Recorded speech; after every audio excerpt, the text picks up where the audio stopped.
Hi everyone, welcome back to my channel, and today I want to talk about something that I don't see being talked about much online, and that's about your dreams and your goals being taken away from you every time that you want to pursue them.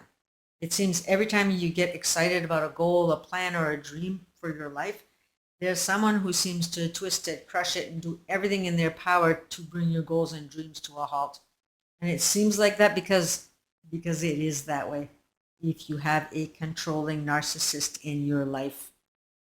And this can be a partner who acts supportive but drops snide comments about your capabilities. It can be a parent who always told you that your dreams were silly, or it can be a friend who laughs at your ambition behind your back. This is the quiet poison of a narcissist's manipulation. It's not just about controlling your actions, it's about crushing the spark that makes you, you. Today we'll talk about that. We'll talk about why narcissists target your dreams, the subtle ways that they sabotage them, how that affects your self-esteem, the red flags to look for, and most importantly, how to reclaim your confidence and build your dreams on your terms.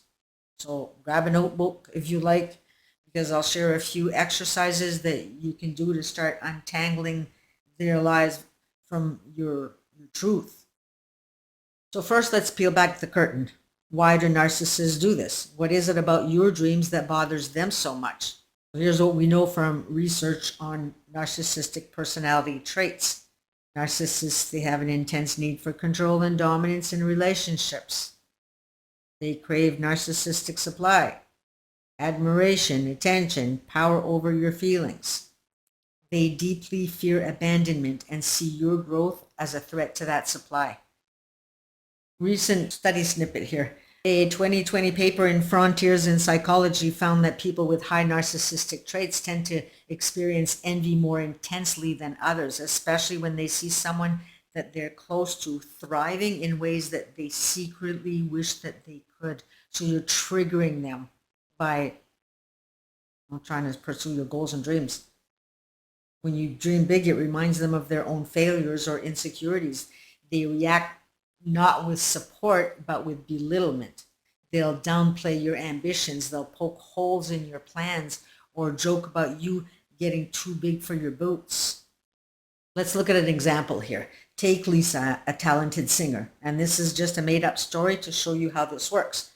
Lisa's boyfriend loved telling people, of course she can sing. I taught her everything she knows, even though he never helped her at all. He'd twist her talent into something that he could claim credit for. But when Lisa mentioned trying out for a local competition, he mocked her. So you think you're good enough for that? You'll just embarrass yourself, and then I'll have to pick up the pieces here. Just saying. He needed her to stay small so he could feel big. That's how it works. Your dreams threaten their sense of superiority, so they use your talent, your love, and your trust as weapons to keep you right where they want you. Let's look at another example here. Take Jake, an aspiring artist. His partner constantly reminded him, you'd be nothing without me. Who do you think paid for all these paint supplies? If you ever got famous, you'd owe it all to me. So every brushstroke felt like a debt that he could never repay until he stopped painting altogether. Example 3, the saboteur narcissist. Maria, who always wanted to open up her own bakery store. Her husband kept saying, go for it, babe, but you know you're terrible with money. You'll fail and drag us both down here. When she finally signed up for a business class, he accidentally forgot to pick up the kids, causing her to miss it. One missed class turned into giving up on the dream entirely. Example 4, the spotlight thief narcissist. So imagine Chris, a gifted guitar player. At parties, his girlfriend would push him to play, not because she was proud, but because she loved the attention it got her everyone loves my boyfriend. He's so talented. And she'd just beam.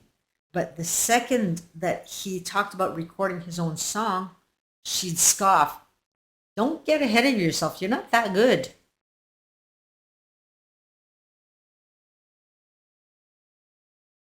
Let's break down the most common sabotage tactics. I want you to listen for any that make you say, wait, they did that to me too. And then leave it in the comments. Number one, gaslighting your ambitions. Gaslighting makes you question your reality.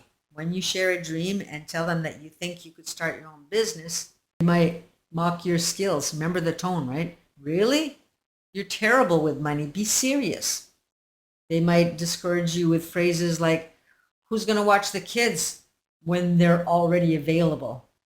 But they're trying to make you feel guilty, and they know that they can, because most of us here are codependent to some degree, so we're empaths. Or they'll rewrite history. Remember that time that you failed, you always quit anyway. Narcissists, they don't want others to succeed. I once heard from this man whose father told him that he'd never be smart enough for college, despite having top grades. The father would say things like, didn't you get a C in math once? You're not college material. But the truth is that he got a C in grade 7. But that became the proof that he was too stupid to dream big because of what the father was saying. Number 2, death by 1,000 critics. Narcissists rarely say no outright. Instead, they chip away. It's too risky. Don't you think you're looking at bad timing here? Or people like us don't do things like that, hun. Or shouldn't you focus on real responsibilities instead to make it look like your dream is just a hobby? But to them, they're trying to make it sound practical, like they're the responsible ones. They frame it as protecting you, when in reality, they're protecting their control. Number 3, minimizing or stealing credit. I'm very familiar with the stealing credit part. If you succeed despite their sabotage, they can't stand it. They'll say that, oh, you were just lucky, or that you didn't do it alone. They'll take partial credit. If I hadn't kept you grounded, you'd have messed it up. Or they'll dismiss it. It's not a real achievement, just a hobby. And this messes with your sense of agency, your belief that your effort creates results. Number 4, practical sabotage. Some manipulation is covert but concrete. They forget to pass along an important message. That's covert. They accidentally make you late for interviews. They do something to your vehicle so you can't drive to your first day. They create drama when you need to focus. If you have ever felt that you're always cleaning up their mess instead of working on your dreams, that's not random. It is a pattern. The impact? Feeling disempowered and discouraged. It's no wonder this leaves deep scars. According to trauma expert Dr. Bessel van der Kolk, constant subtle invalidation always reshapes how your brain processes risk and reward. You start to fear stepping out of line. You feel unsafe taking up space in the world. Research shows that victims of narcissistic abuse often develop complex PTSD marked by chronic self-doubt and people-pleasing. You might struggle to make decisions or stick with your goals. You might abandon your dreams before you even try, not because you're lazy, but because you've been conditioned to believe that they're impossible. But you think you judge yourself as being lazy or demotivated. Well, you are demotivated. Here's a mini exercise here to pause and reflect. Close your eyes for a moment. No, really close your eyes. And I want you to think about a dream that you once had. Are your eyes closed, everyone? Ask yourself, who told me it was impossible? Whose voice do I hear when I doubt myself? What would my life look like if I never heard that voice again?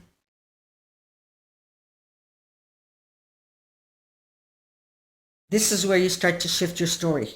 Knowledge is freedom. So here are 5 clear signs that someone is manipulating your dreams.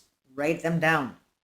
1, you feel smaller after sharing good news with them. Even if it's a friend, pay attention. Number 2, they bring up your past failures whenever that you aim higher. Number 3, they accuse you of being selfish for wanting more. Make you feel bad. Number 4, you notice that you downplay your goals just to keep the peace. And number 5, they react with jealousy or sabotage when you make progress. Boundaries are your shields. Once you see it, you can protect yourself. Practical boundaries. Stop oversharing. You don't owe them a roadmap to your future. So put your plan together and dot all of your I's and cross all of your T's. Write out every possible thing that they might bring up or try to do that you can have a response ready for, because they'll attack one way or another. Know in advance that they will try to discourage you with some kind of put down. Expect it, knowing that it's because they're scared. So use your own gray rock method. Respond to their criticism with calm, boring replies. Don't feed the drama. Don't feed the animals. Next, you want to keep an evidence journal. When they gaslight you, notes help you trust your memory. Limit access. If possible, limit how much of your time and energy that they get. And next, you want to build your circle of support. Dreams flourish where they're watered. Everything flourished when it's watered. So find mentors, friends, online communities, anyone who says that you can do it, that you can. And if you don't have that yet, start with us here on this channel. Drop your dream in the comments. I promise someone here will say, yes, you can. So here's the good news. The beautiful truth is it's never too late. Even if your dreams have been buried for decades, they're not dead. They're seeds waiting for sunlight. So step 1 is reclaim your voice. Write down every dream that you were told was impossible. Start listening to you. If they're not listening to you, well, that's not okay, but you need to listen to you. And so next to each one, I want you to write the tiny step that you can take this month. One resource or person that you could ask for help. Even a really tiny thing, it matters. Or one old truth that you're going to challenge. The second one is rewrite the narrative. When the narcissist's voice pops up, who do you think you are? Answer it. I'm someone who is learning. I'm someone who is growing and allowed to try. I'm someone who deserves good things. And it's going to feel fake at first. That's normal. Say it anyway. You're reprogramming the mind. Step 3, invest in healing. Healing from narcissistic manipulation isn't just a mindset. Sometimes you need a guide. Therapists trained in trauma, codependency, or narcissistic abuse recovery can help you recognize patterns, process old wounds, but build the inner safety to trust your own choices again. Rebuild your confidence. I have a couple of hypnosis videos that you can listen to. I'll leave the links in the description down below. Step 4, celebrate your wins, even the smallest ones. Did you apply for a course? Did you make a plan? Did you share your art, maybe even on social media? Celebrate it. You are rewiring your brain to believe, I can. You are not too late. So I want to close by saying this. No matter how long that you've lived in someone else's shadow, your dreams are yours. They don't get to have them. They don't get to clip your wings forever. You can wake up tomorrow and say, I choose me. I choose my vision. I choose my freedom. And it's not going to be easy every day, but it'll be worth it. Just steps. So if anybody here is ready to reclaim your dreams, tell me one thing that you're going to do this month in the comments. Let's hold each other accountable. Let's lift each other up here. And if you'd like more help on setting boundaries, healing from toxic people, or believing in yourself again, hit subscribe and check out my other videos. And for those who would like one-on-one coaching, I'll leave my email down below for more information. My old website, I shut it down and I'm slowly building a new one, but it's taking a bit of time. Your dreams matter, and so do you. So take care, protect that spark, and keep going. I'm rooting for you. So that is all for today, and we shall see you in the next video. Now.